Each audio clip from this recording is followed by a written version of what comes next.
हैं? अबे पढ़ाई लिखाई में ध्यान लगाओ, आईएएस बनो और देश को संभालो। नहीं।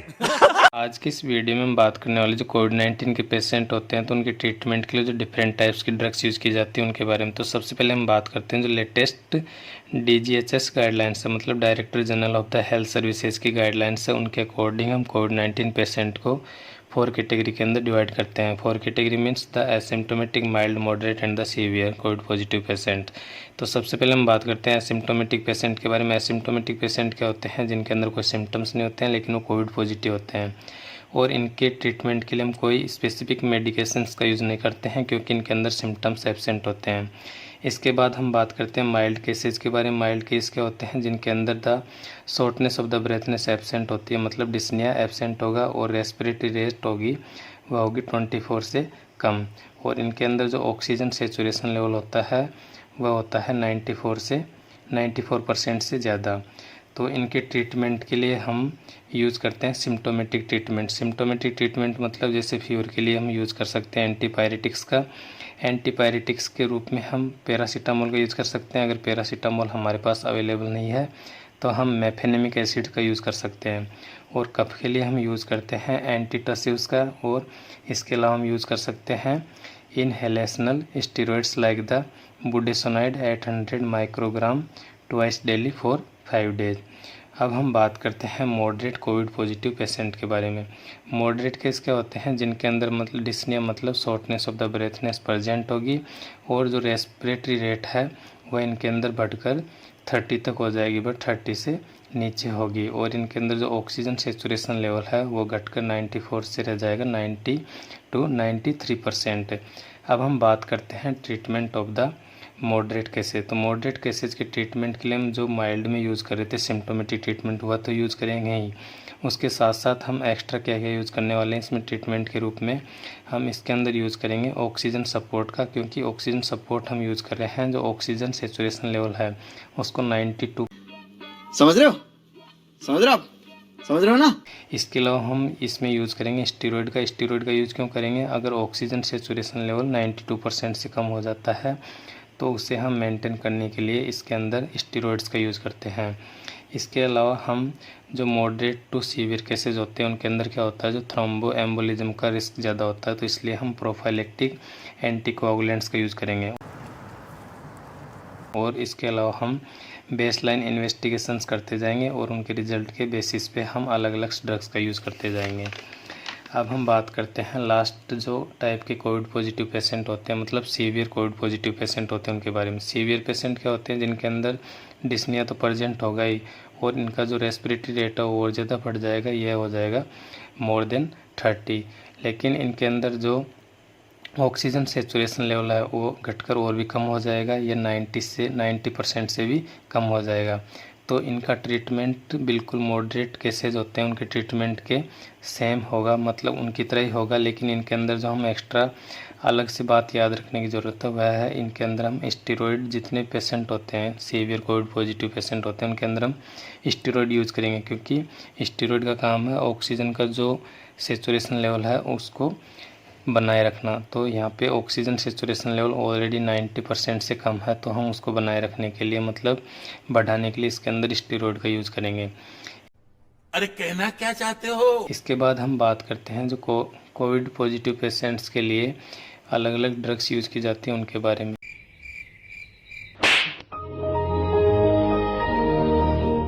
तो सबसे पहले हम बात करते हैं स्टेरॉइड्स के बारे में।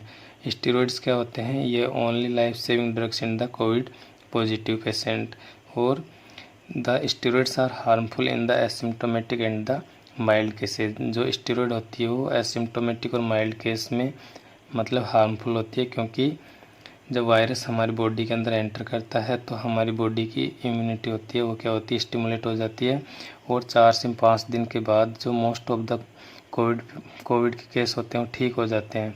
अगर कुछ केस मान लो ठीक नहीं होते हैं तो उस कंडीशन में मतलब 4-5 दिन बाद में वायरस लोड तो अपने आप कम होता जाता है और हमारी बॉडी इम्यूनिटी ज़्यादा रहती है। तो बॉडी इम्यूनिटी क्या करती है, हमारी जो लंग सेल होती है उनको डिस्ट्रॉय करने लग जाती है। तो इस सिचुएशन में हमें हमारी बॉडी इम्यूनिटी को कंट्रोल करने की आवश्यकता होती है। मतलब इस सिचुएशन तक पेशेंट जा पहुंचा है मॉडरेट टू सीवियर कंडीशन के अंदर। तो हम बॉडी इम्यूनिटी को कम करने के लिए यूज़ करते हैं स्टेरॉइड्स का, ठीक है। इसके बाद में हम बात करते हैं जो स्टेरॉइड्स की डोजेज होती है उनके बारे में। तो स्टेरॉइड की जो रिकमेंडेड डोजेस है उनको हम इक्विवेलेंट डोज के रूप में यूज़ करना चाहिए। इक्विवेलेंट डोज यूज़ करनी चाहिए स्टेरॉइड की, मतलब इक्विवेलेंट डोज मतलब 6 मिलीग्राम डेक्सामेथासोन यूज़ कर सकते हैं, जो कि आईवी और ओरल दी जा सकती है वंस डेली। इसके अलावा हम इसके इक्विवेलेंट यूज़ कर सकते हैं 32 मिलीग्राम मिथाइलप्रोडनिसोलोन, ये वंस डेली। और इसके अलावा यूज़ कर सकते हैं 40 मिलीग्राम प्रेडनिसोलोन वंस डेली। और इसके अलावा लास्टली हम यूज़ कर सकते हैं 50 milligram hydrocortisone 3 times in a day, ठीक है, थ्राइस डेली। फिर हम बात करते हैं जो स्टेरॉइड होते हैं वो हमारी इम्यूनिटी को डिक्रीज़ करते हैं, और इसलिए अगर हम स्टेरॉइड्स को देंगे इम्यूनो कॉम्प्रोमाइज पर्सन, मतलब लाइक हाइपरग्लाइसेमिया के पेशेंट में देंगे तो उसमें क्या होगा, मतलब पहले से बॉडी की इम्यूनिटी कम है और हम इम्यूनो कॉम्प्रोमाइज के पेशेंट के अंदर इसे दे रहे हैं मतलब स्टेरॉइड को, तो इससे क्या होगा, हमारी बॉडी की इम्यूनिटी ऑलरेडी काफ़ी कम हो जाएगी और अपॉर्चुनिस्टिक इन्फेक्शन का खतरा ज़्यादा हो जाएगा। समझ रहे हो? समझ रहे हो आप? समझ रहे हो ना? तो इसका सबसे बढ़िया एग्जाम्पल जो म्यूकोरमाइकोसिस होता है वह इसी वजह से होता है कोविड पेशेंट के अंदर। म्यूकोरमाइकोसिस क्या होता है, जब it is a fungal infection of the head and the neck. अब इसके बाद में हम बात करने वाले हैं कोरोना वायरस के इन्फेक्शन की वजह से हमारी बॉडी में हाइपरग्लाइसीमिया हो जाता है, और स्टेरॉइड की वजह से हमारा जो ब्लड शुगर का लेवल होता है वो बढ़ जाता है, मतलब ये भी हाइपरग्लाइसीमिया कॉज कर रहा है। इसलिए steroids are contraindicated in the diabetic patients. इसके बाद में हम बात करते हैं म्यूकोरमाइकोसिस के बारे में। Mucormycosis is a life threatening condition, ठीक है। फिर हम drug of choice of the mucormycosis के लिए यूज़ करते हैं लाइपोसोमल एम्फोटेरिसिन बी, जो कि आईवी यानी इंट्रावेनस दी जाती है, और अगर यह अवेलेबल नहीं है तो हम इसकी जगह यूज़ कर सकते हैं कन्वेंशनल एम्फोटेरिसिन बी। जब हम मतलब एम्फोटेरिसिन बी देंगे उसके बाद में पेशेंट ओरल ड्रग लेने की सिचुएशन में हो जाएगा, तो हम ओरल अल्टरनेटिव ड्रग्स का यूज़ कर सकते हैं। ओरल अल्टरनेटिव ड्रग्स के रूप में हम पोसाकोनाजोल यूज़ कर सकते हैं और इसुआकोनाजोल का यूज़ कर सकते हैं। क्या बढ़िया था गुरु। इसके बाद मतलब जो लाइपोसोमल एम्फोटेरिसिन बी होता है और कन्वेंशनल एम्फोटेरिसिन बी होता है, दोनों नेफ्रोटॉक्सिक होते हैं, लेकिन जो कन्वेंशनल एम्फोटेरिसिन बी है वो ज़्यादा नेफ्रोटॉक्सिक होता है। तो इन दोनों के यूज़ के लिए हमें किडनी फंक्शन टेस्ट की मॉनिटरिंग करने की आवश्यकता होती है। इसके बाद में हम बात करते हैं जो solution of the liposomal amphotericin B है उसको हम नॉर्मल सेलाइन और रिंगर्स लैक्टेट के अंदर नहीं बना सकते हैं क्योंकि इट इज़ नॉट कंपेटिबल। तो हम लाइपोसोमल एम्फोटेरिसिन बी का सॉल्यूशन बनाने के लिए यूज़ करते हैं 5% डेक्सट्रोज का यूज़ करते हैं। क्या बढ़िया था गुरु। अब हम अगली जो इम्पोर्टेंट ड्रग है वह है हमारा रेमडेसिविर। रेमडेसिविर इसकी ब्लैक मार्केटिंग की वजह से काफ़ी फेमस था, ठीक है। तो remdesivir is approved by the Indian guidelines, मतलब DGHS गाइडलाइंस को इसने अप्रूव कर दिया है, और इसके अलावा अमेरिकन इन्फेक्शियस डिजीज सोसाइटी ने भी इसे अप्रूव किया है, लेकिन WHO ने इसे अप्रूव नहीं किया है। It is only FDA approved drugs for the कोविड-19 पेशेंट। इसके बाद हम बात करते हैं the indications of the remdesivir, मतलब रेमडेसिविर को हम कहाँ पे यूज़ कर सकते हैं। तो remdesivir use in the moderate to severe कोविड-19 पेशेंट के अंदर यूज़ कर सकते हैं। हॉस्पिटलाइज पेशेंट होना चाहिए और वह ऑक्सीजन थेरेपी पे होना चाहिए, और पेशेंट को मतलब एडमिट हुए 10 दिन से कम होना चाहिए। तो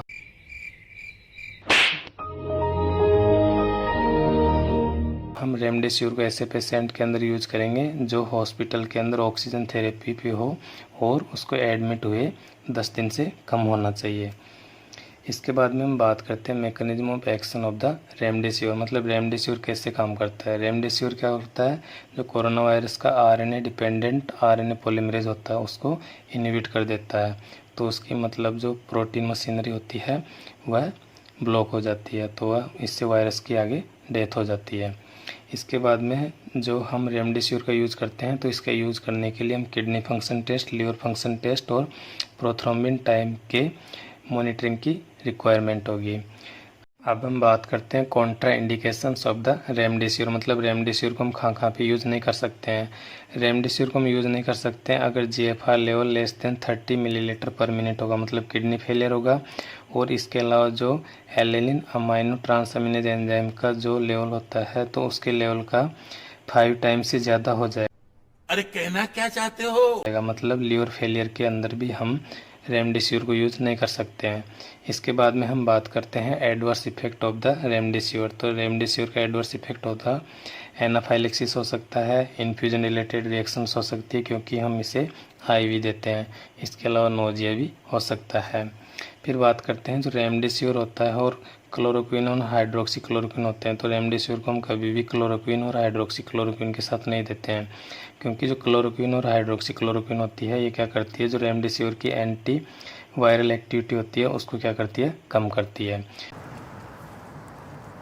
तो इसलिए हम रेमडेसिविर को हमेशा यूज़ करते हैं स्टेरॉइड के साथ में। अगर स्टेरॉइड किसी वजह से कॉन्ट्राइंडिकेटेड है तो हम इसे यूज़ करते हैं बेरिसिटिनिब के साथ में।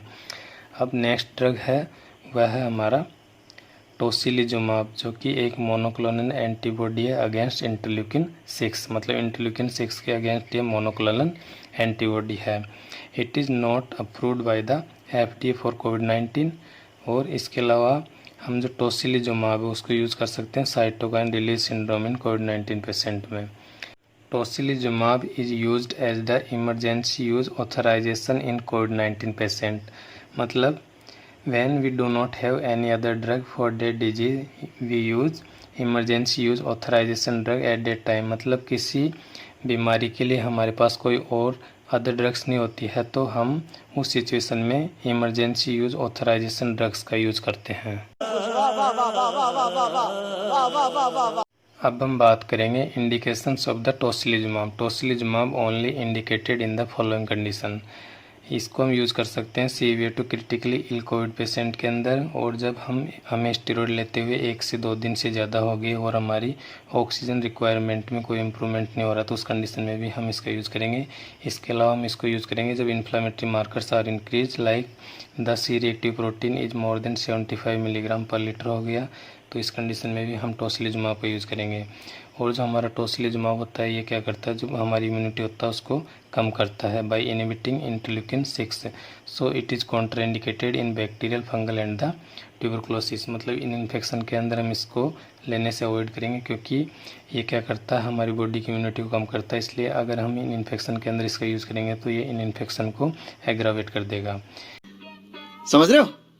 समझ रहे हो आप? समझ रहे हो ना? इसके अलावा हम बात करते हैं टोसिलिजुमाब की डोज के बारे में। तो इसकी डोज होती है 8 मिलीग्राम पर केजी बॉडी वेट और IV दी जाती है। इसकी मैक्सिमम डोज होती है 800 मिलीग्राम।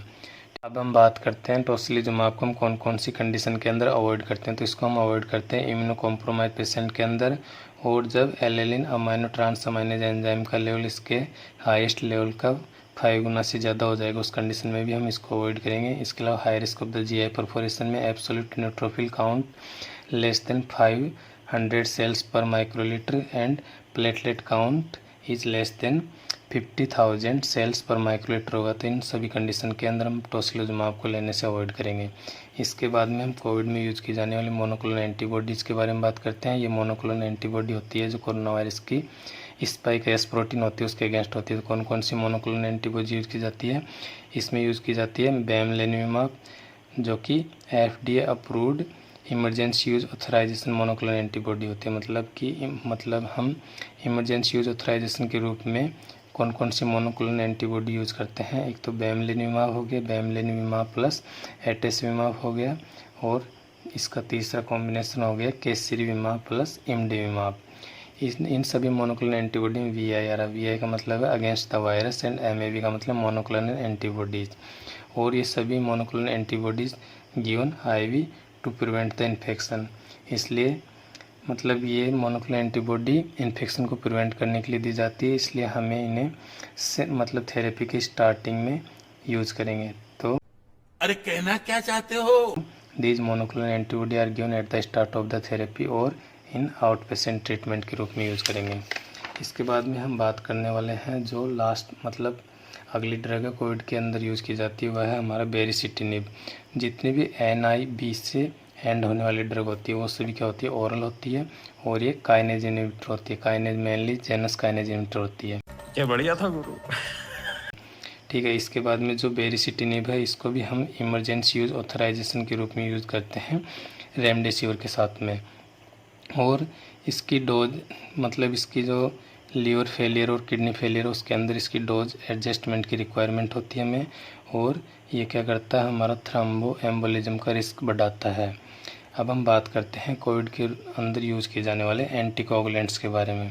तो जो मॉडरेट टू सीवियर कोविड-19 पेशेंट होते हैं उनके अंदर थ्रोम्बो एम्बोलिज्म का रिस्क ज़्यादा होता है, इसलिए हम क्या करते हैं, prophylactic dose of the anticoagulants का यूज़ करते हैं। तो कौन कौन से हम एंटीकोगुलेंट्स यूज़ कर सकते हैं, unfractionated heparin, low molecular weight heparin और फोंडापेरिनक्स का यूज़ कर सकते हैं। तो हमारा जो अनफ्रैक्शनेटेड हेपेरिन होता है ये क्या करता है, एंटीथ्रोम्बिन को एक्टिवेट मतलब तीनों एंटीथ्रोम्बिन को एक्टिवेट कर रहे हैं। तो अनफ्रैक्शनेटेड हेपेरिन की वजह से जो एंटीथ्रोम्बिन एक्टिवेट हुआ उसने इनहिबिट किया फैक्टर 2A और 10A दोनों को समान तरीके से इनहिबिट किया।